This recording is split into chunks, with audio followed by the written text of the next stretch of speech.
একটা ছোট্ট বিড়াল প্রতিদিন একই জায়গায় বসে থাকতো। কিন্তু কেন? শেষটা জানলে আপনি কাঁদবেন। একটি ছোট্ট শহরের রাস্তায় বাস করতো একটি সাদা কালো বিড়াল। তার নাম কেউ জানতো না, কিন্তু সবাই তাকে ডাকতো মায়া। মায়া প্রতিদিন বিকেলে একটি পুরনো বাস স্ট্যান্ডে গিয়ে বসে থাকতো, ঘন্টার পর ঘন্টা কার জন্য অপেক্ষা করত। লোকজন ভাবতো এটা হয়তো খাবারের জন্য আসে, কিন্তু আশ্চর্য ব্যাপার হলো খাবার দিলেও সে জায়গা ছাড়তো না। একদিন বৃদ্ধ লোক সেখানে বসে মায়াকে লক্ষ্য করলেন। তিনি দোকানদারের কাছে জিজ্ঞেস করলেন, এই বিড়ালটা প্রতিদিন এখানে কেন বসে থাকে? দোকানদার চুপ করে বললেন, এর মালিকের ছিল এক ছোট্ট ছেলে, প্রতিদিন এই বাসে করে স্কুল থেকে ফিরত, এই জায়গাতেই নেমে মায়াকে কোলে নিত।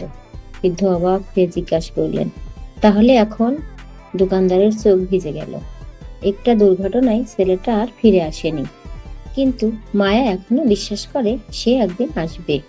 এরপর থেকে প্রতিদিন মায়া একই জায়গায় বসে থাকে।